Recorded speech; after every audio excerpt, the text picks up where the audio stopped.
Alright, hello and welcome to the Devstream 118 breakdown. We have a whole lot to talk about today, so let's just jump right into it, starting with the smaller stuff. Although, once this is in game, I imagine it won't be very small. First, we have the Deluxe skin for Atlas. This looks outstanding, as you can probably, just look at it and tell. So this is another concept by Liger, who also did the concept for the Neja Deluxe skin, and we all know how that went. That skin looks absolutely fantastic in-game, and I doubted it would look as good as it did in the concept in-game, and it actually went better than I imagined it would, so let's hope the exact same thing happens here.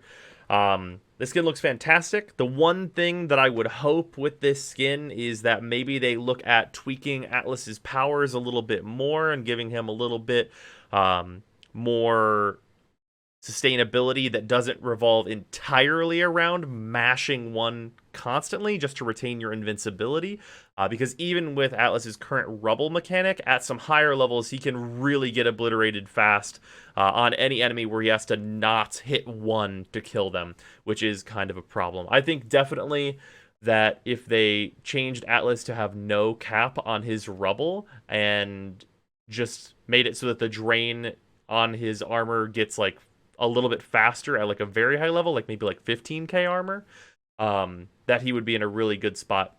Because part of the thing about armor, because I know it's going to be like really crazy for some people to consider like putting his like soft cap at 15k armor, but armor scales, there's diminishing returns on how tough you're going to get, and he hits like the really low end of how tough a Warframe can get.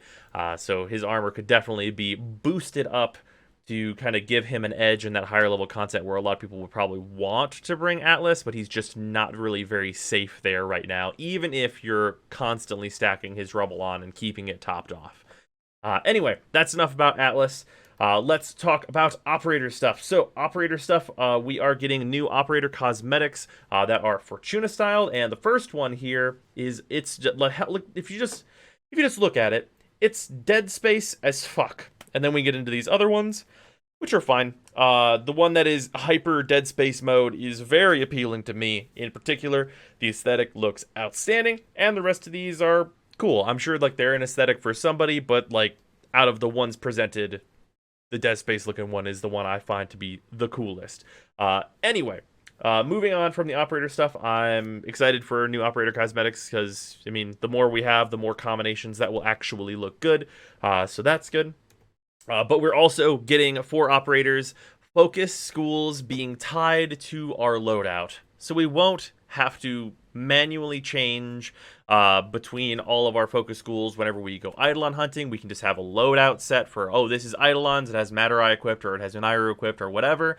It'll just be a nice quality of life buff that people have been asking for a while. That is very nice to see that they're adding that to the game. And then, now that we're past some of the smaller things, let's talk about the bigger stuff. Garuda and how she works. So we got her passive, her 1, her 2, and her 3. Her passive is more damage when she has less health. And it appeared to be like around 200% usually after she was lower down. This is a risky passive to put on a Warframe because a lot of Warframes want to ever like always live completely through a situation, and being damaged is not ideal in a lot of cases, and more damage, especially if it's only going to be around 200%, doesn't really matter that much in the grand scheme of things, I think. Now, for her 1 is very interesting and does a lot of different things, but I have some questions about its requirements that I did not get answers to. So, her 1 is an attack that charges down an enemy and slices them the fuck up. And when it kills them, I think it needs to kill them, it creates a shield in front of Garuda, and she gets an orb. The orb will stack up damage from the shield being shot. The orb will get more and more damage the more damage the shield absorbs, and then you can throw the orb to deal that damage to a group. That all sounds great, unless you do actually need to kill the enemy with your 1 in order for the ability to get the rest of the stuff it does. Because at significantly higher levels, usually your 1 probably isn't going to actually kill enemies, and Granted, if it is strong enough to kill high-level enemies in one go, then this problem will cease to exist, and it will just be a fantastic power. Or like it could scale with melee, but then we're getting into the thing where you're not actually bringing like a real melee weapon, you're just bringing a stat stick, which is sort of a kind of problem. But anyway, there's definitely potential in this first ability for like doing AoE stuff, and of course having protection on you so that you do not die, as it appeared the shield was invincible but just had a timer. Moving on, her 2 is a blood spire. It's basically a spike that comes out of the ground and impales an enemy, and this is basically going to stun them, and they're just going to, soak the area in blood like you do, and that AoE is going to heal Garuda and her allies. This is, of course, useful in conjunction with her 3rd ability, which converts 50% of your current HP to energy, which synergizes, of course, with your passive and your 2, and sort of your 1, because you'll get more damage from your passive, which goes into your 1, etc., etc. This is really interesting because it means that you definitely don't really need to run efficiency on this Warframe, because you can just create your own energy as long as you can heal. And there are enough ways to like throw healing onto Garuda that I think this is going to be really consistent. And if the energy gained increases with strength, Blind Rage is going to be like a staple mod on this Warframe. Moving on, Blade Vortex. Blade Vortex is kind of the most generic looking ability in her kit. She hits 4, she jumps up into the air, and there are a bunch of blades that spin around her, and they kill everything near her. This is kind of not what I would think DE should probably design. Like, it's likely to be a good ability, but I think this is just going to have the exact same problem as Revenant, which I've noted here, and that's that, isn't this just going to be like a heavy AFK type ability? Why wouldn't they make something more active than this, or something else, just in general? Like, it seems really strange that DE would make this ability what it is, given that they don't want Warframes to hit one button and then kill all the stuff. It just seems like a really odd thing. Anyway, though, from what they showed, overall, I think Garuda looks like fine. She'll probably come out and be fine. Given that, I think the thing that wasn't being shown is Garuda except with good mods equipped. As is usually the case with previews on the dev build, they're not showing like the real full potential of a Warframe, and I think that's probably what the case is here, which is part of why her 4 has me worried from a design standpoint, because if I can just make a build that I hit 4 and everything gets killed and dies, then what is the point of her passive 1, 2, and 3 all working together whenever none of that seems to matter if your 4 is good enough? And if your 4 is not good enough, then the frame suffers accordingly. But yeah, that's like kind of that's like the weird feeling I got from Garuda overall. So I think maybe her 4 will change in some way before release. I don't know. There's potential for it, but that's coming up quick, so I don't have a lot of thoughts that it would actually be changed, and it might just be one of those things that gets nerfed into the ground post-release. So be wary of that. Moving on, though, we got some talk about Nyx and Titania changes, which I want to touch on really quick. Nyx getting a new passive that is just an accuracy debuff for enemies that are trying to shoot at her. This is better than her like taking enemies away stuff, and it makes her not just, an obvious attempt to copy what Loki does, which is very nice, of course. And then her 1. So her 1, this is the change that is really interesting.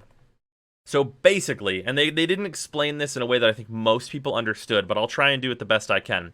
Basically, you use your 1 on an enemy, as is normal, and then you shoot that enemy a lot. You fill that motherfucker with bullets or other damage, and then they get an appropriate damage buff to their ability based on the damage you did to them. So, with that, you could basically take some like really high damage weapons that you're using, be like, mind control this heavy gunner, blaze them, they don't die because you can't kill your mind control target, so they get all that damage into their guns, and then the heavy gunner fucking turns on the machine gun and goes to work. This actually solves the number 1 problem that all putting enemies on your side has, which is that enemies that you control or that you make fight each other or whatever all do shit piss poor damage to other enemies. But if you give that enemy your damage, suddenly it definitely becomes enough for them to mow down a whole squadron of their fucking friends. So this has a ton of potential to actually be very good, but that's just her one change. Will it be enough to like really move the needle on Nyx? In a wider sense, probably not by itself. There are some changes that are coming to her too that sounded pretty vague. So we'll see how those end up in the end. And her 3 is not getting changed. Obviously, that's the best ability in her kit, and that's fine. And her 4 seemed like it was going to get some tweaks here and there to maybe make it more good for damage. So we'll see how that goes as well. Overall, I'm hopeful for the Nyx rework just because the stuff with the 1 they talked about actually seems really incredible, and it solves the specific problem I've always had with enemies fighting enemies. Moving on, though, let's talk about Titania, who I am considerably less hopeful for. So, basically, with her ability that you collect buffs, you are no longer going to have to collect 4 different pieces of that buff to build it up all the way. You're just going to get the entire thing all at once. That sounds good on paper. But on paper is not in practice, and in practice, even as someone who has tested Titania quite significantly with getting all the buffs, and then seeing how it is if you've got all of them active at once, it's fucking terrible. Those buffs are awful. So, probably not going to help her at all, because those buffs are ass. Absolute garbage. Absolute garbage is what those buffs are. I think they need to do this, and also make it buffs that actually matter at all, in order for Titania to really get anywhere. But, at least, Titania is getting Vacuum in her Razor Wing, so you're going to have Vacuum while you're in Razor Wing. So that definitely helps her. She'll, of course, be able to actually collect loot. It'll be more convenient for her to get energy orbs to keep her 4 going. That stuff definitely helps her. And a thing that people asked for quite a while that she's getting is that her lantern is getting a tether so it doesn't just float off into space and become useless. So that will be quite nice for Titania, admittedly. Hopefully they also increase the range of the lantern to make it a little bit more viable, but we'll see how this ends up going in the end. Obviously, Titania is in a very rough position right now, and I would really love for her to be good, but it's definitely probably not going to get there if just what they said is all that happens. Now, they talked about Vacuum here, and you can imagine my response while watching the stream was, oh yeah, okay. Well, at least it's on Titania now. Titania's got that there UNIVAC. And then I was surprised. And then I was surprised. The surprise it came fast. The surprise, it was real quick. Pets 2.0 is here, and the only change is that Fetch is being released. Fetch is all that needs to be released, and that's what's up. So Fetch is Vacuum for pets. Now, there are a few points here that I want to talk about on this. Obviously, I am incredibly happy that this mod is being released, as it makes it so that you can use pets, like, in a realistic sense, while having fun with the game. For me, and I know many other people, having to do the chores of collecting all the drops, like with that tiny radius we have to collect drops with, it's like not fun. This will make it so using dogs and cats is significantly more fun, and that's what I've wanted. I don't care that it uses a mod slot, in all honesty, because I wasn't using all 8 mods. Actually, I believe it's 10 on dogs, isn't it? I believe it's 10 mod slots on dogs. Could be wrong about that. It might actually be 8, but I believe it's 10. I already wasn't using 10 mod slots on cats and dogs because I wasn't using cats and dogs. So using 9 is just fine with me. That's absolutely a-okay with me. This is definitely going to make me use my pets. It's definitely going to make me breed more Kubros. I'm definitely going to breed more Kavats, etc., etc. This is going to be a big thing.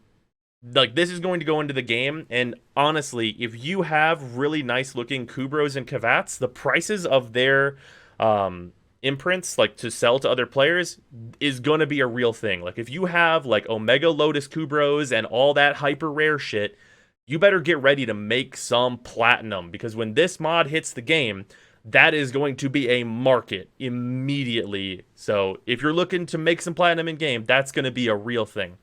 Now, I do want to talk on the one point that is uncertain about this Fetch mod that I would love to have clarified by DE, and that is if fetch works exactly like vacuum, or if it is centered on you. Because the way that vacuum works is the drops are all sucked into your sentinel, and then you get all the drops. Now, Kubros and Kavats do not follow you as closely as sentinels do, obviously. They try to, but they don't. Do they suck all of the drops into them, and then you get the drops? Or is this mod centered on you as to keep the experience more the same? Because I think both ways it's a complete definite improvement. And there are even some advantages to all of the mods and stuff being sucked into like the Kubro or Kavat. But that kind of stuff really does matter, and I'm interested to see which one they go with. Because I think there's technically merit to both, but I would prefer it being centered on the Warframe overall. Either way it's implemented, this will make me use dogs and cats more, and like actually forma them, etc., etc. It's definitely a thing that people have been asking for a long time. Obviously, my definite preferred would have been to just have like the UNIVAC that I suggested personally, which was just to have a gameplay toggle for it in the options, which still gives all players a choice, but is not like directly connected to your companion or taking your mod slot or whatever, etc., etc.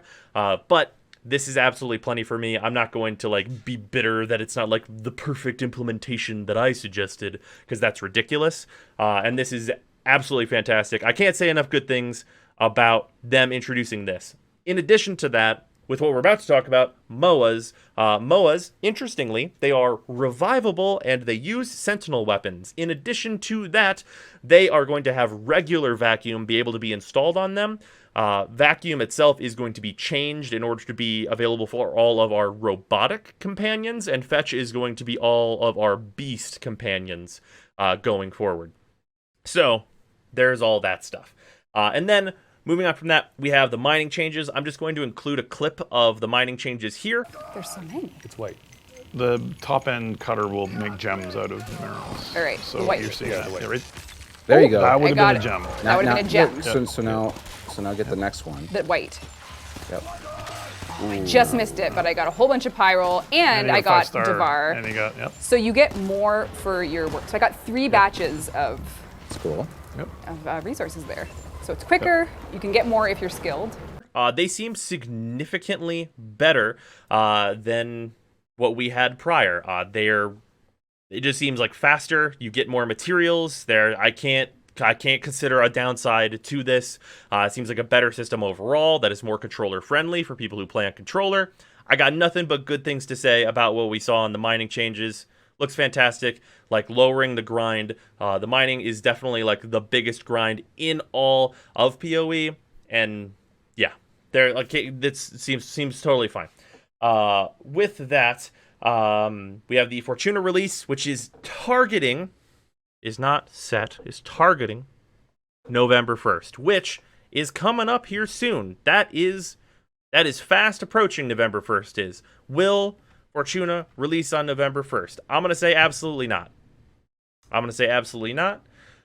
going to say actually, like, direct prediction that instead of releasing on the 1st, which is a Thursday, it will actually release on the 7th, which is the following Wednesday. I think that's like a little bit more realistic, because obviously things happen on the dev side that they don't see coming. And I think that it would probably be about the 7th that it would actually be ready and everything would be where DE wants it to be for them to release it. So they did say November 1st, but I would caution people to not get their hypes up and expect more of a like November 7th type of thing here. So yeah, that is Devstream 118. Really good stuff all around. Obviously, like there are like some nitpicks here and there by me that I've already gone over. But I'm really excited for like what the future holds for Warframe. Because I mean, honestly, like the biggest highlight of this is the thing that I've just left on screen here while I've been talking about the end of this, which is fetch. Like being able to actually use companions. This clearly shows that like they listened, right? And a lot of that is because they showed this which I'll just pull up here. And this is the companion usage in the game. And you can see that, like, it's fucking sentience, or it's not sentience, sentinels, man. Like, it's top 4 by a lot. They're sentinels. And then it's the Smedikavat for all the people that are farming Kuva. And then it's all the sentinels. Like, that's pretty much what's up. So it makes a lot of sense for them to make this change. Like, clearly the data over time has shown that the Kavats and Kubros need to have a vacuum equivalent in order for more players to use them more evenly. And I'm really curious, I'll just pop this back up again. I'm really curious as to how this will change when fetch gets introduced, because I think personally, and of course whenever the MOAs get introduced too, they're going to factor into this. I think personally that whenever this change comes into the game, and I know I'm kind of rambling on at the end of the video here, but this change to the game I think is going to be that Helios Prime and Taxon will remain in the top, but that Smedikavat will probably move up to about number 3, followed closely by the Adarza, and then it'll go back to a couple Sentinels, and then we'll probably see the Kubro that can dig show up, as that will be that'll be probably the best Kubro breed overall. And yeah, the Helmuth Charger will probably be up there just because the cool factor is going to get a lot of people, a lot of Nidus players, a lot of people who love that aesthetic. They're going to want that. That's like kind of like rough predictions for what's going to be going on here. But yeah, it's really cool. It's going to be really interesting to see how this shakes things up, because just like fetch being introduced is going to change some of like the early game stuff I've been saying for a long time, which is like, oh, just skip the Kubro quest, it's a waste of your time, into, oh yeah, sure, get a Kubro, which is, it's a great thing to be able to like change my outlook on a part of the game like that, from being totally worthless to like, oh, a cool thing you should try. That's always a thing that I like to be able to say about the game. So anyway, this video is far too rambly, but yeah, that's the Devstream 118 breakdown. I will see you guys later. Goodbye, everybody.